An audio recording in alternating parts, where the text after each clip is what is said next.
Dusk arrives early these days, and it's about to arrive even earlier when daylight saving time ends this Sunday. At 2 a.m. on November 6, clocks fall back 1 hour as we return to standard time. The century-old clock-changing ritual has sparked even more debate than usual this year ever since the Senate voted in March to make daylight saving time permanent.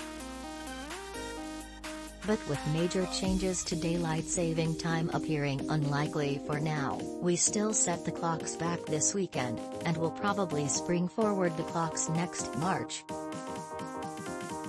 The end of daylight saving time means we get an extra hour of sleep, which experts say is better for our health. For early risers, the return to standard time means we'll see brighter mornings again, at least for a few weeks. But it comes at the expense of evening light, as the sun will set an hour earlier. On Sunday, most of the United States will see sunrise before 7 a.m. again. But sunset will return to the 5 o'clock hour, or earlier, and many of us will soon be heading home from work and school in the dark.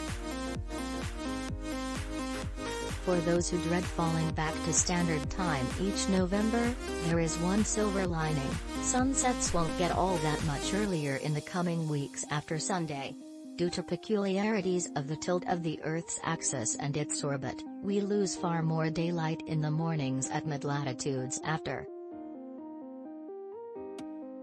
The two tables below compare sunrise and sunset times on November 6, our first day back on standard time, and the winter solstice on December 21. Notice how in every city, sunrise times shift later significantly more than sunset times shift earlier. Between November 6th and the winter solstice, Washington loses 43 minutes of morning light, but only 13 minutes in the evening. Northern cities such as Seattle, Minneapolis and Boston each lose more than 45 minutes of morning daylight, but only 20 to 25 minutes in the evening. In more southern locations, most of the remaining daylight loss between now and the winter solstice is skewed toward the mornings.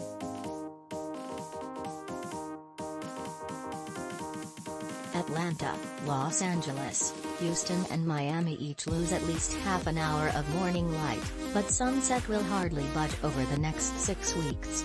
For example, in Miami, sunset on December 21 is only 2 minutes earlier than it is on November 6. Technically, the total loss of evening daylight is a few minutes more than shown in the table above.